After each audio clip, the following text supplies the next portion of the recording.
Hey guys, I'm Dave, and this is the first episode of my Star Wars Battlefront Heroes vs Villains guide. In this episode, we'll be looking at the Dark Lord of the Sith himself, Emperor Palpatine.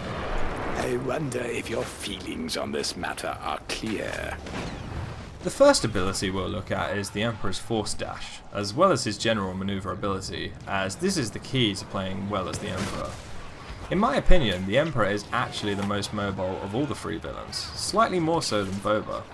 Along with his surprisingly fast shuffling sprint, the Emperor can actually jump very high, higher the longer you hold jump, and then even further with his Force Dash ability. The Force Dash only has a recharge time of about 10 seconds as well, which means you can use it quite regularly. These two jumps allow him to escape to different levels of the map and then attack from places he can't easily be countered in. You know what they say in Star Wars about having the high ground after all? But even if you don't have a ledge to jump up to, combining a regular jump with a Force Dash is a great way of disorientating enemies by getting above them and attacking, which is something we'll have a better look at in the next section. An important thing to be aware of though is that your Force Jump can be stopped if an enemy uses a stunning attack on you, and you'll end up not going anywhere, or even going slightly backwards. The Emperor's Force Lightning is a very unique attack in the game, and very powerful when used correctly. It takes about 40 of the 100 charge to kill a standard rebel trooper, which does sound like a lot, but the counter begins to recharge after about only a second, and the charge time itself is very quick. You don't have to be particularly accurate with the attack, as the lightning has a very large spread and can hit multiple targets who are roughly in the area you're aiming in. The main downside to the attack is its very limited range, which forces the Emperor to be a close range fighter. However, that's not an issue when combined with his jumping abilities, as he can very quickly close the gap. Not only that, but you can jump and attack with the lightning at the same time, making you more of a difficult target to hit.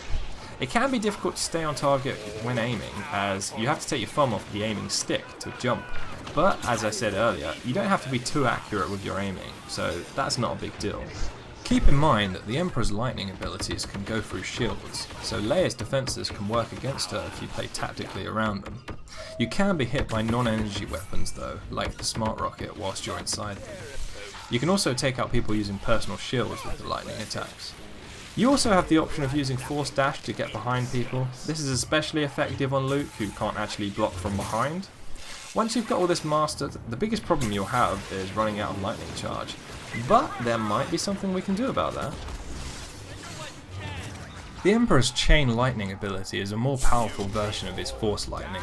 Most effective in groups, this lightning will chain from one rebel to the next if they're close enough to each other. I've seen it kill as many as 5 rebels in one burst before.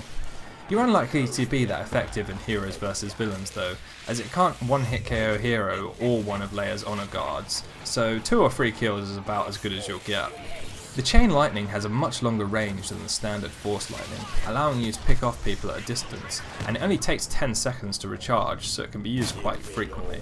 Another benefit is that it will stun any targets it doesn't kill, rendering them immobile for a short period of time. So the most effective way to use Chain Lightning is after you've already used Force Lightning for a short while, as you can hit opponents who are running away and catch up to them while they're stunned. Do keep in mind though that there's a short period before and after you fire the lightning where you can't move or block, so it's dangerous to use it if you're being shot at by a hero or honor guard. You might have wondered what I was talking about when I said you could block a second ago. And this is an ability not everyone realises the Emperor has. You don't need a lightsaber to block, and the Emperor can do so with his Force Lightning. Just hold down L2 on the PS4 and you'll deflect anything coming your way. The only exceptions to this are explosives, so things like rockets, homing shots, and Han Solo's very dangerous explosive Lucky Shot. Note that you can block Leia's Trooper Bane, but it will stun you and you won't be able to block her next shot. The most interesting type of blocking though is when fighting Luke Skywalker. A lot of Emperors try to run away from Luke, but this just ends up with you getting smashed in the back, as he's much faster than you. You should instead block Luke's saber hits.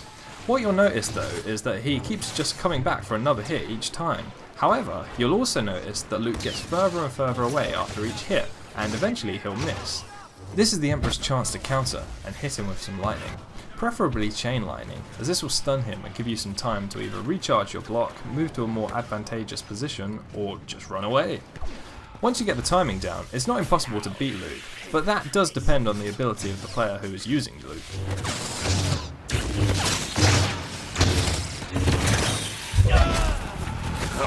Force will purify you.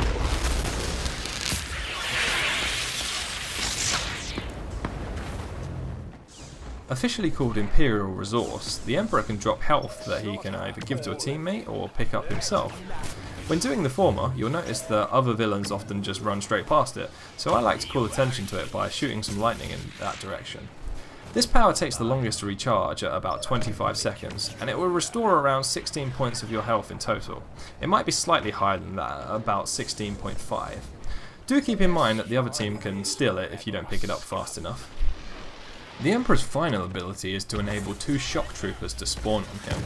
These guys are armed with the powerful T-21 targeting rifle, as well as a smart rocket, which together can quickly take over half a hero's health. They also have a homing shot, although that's pretty useless after the January update. Regardless, being able to spawn straight into the heat of the action affords the Emperor some heavy protection, and a negative situation can quickly be turned into a positive one with one of these guys spawning behind you. Just be sure you don't stick too close to him though.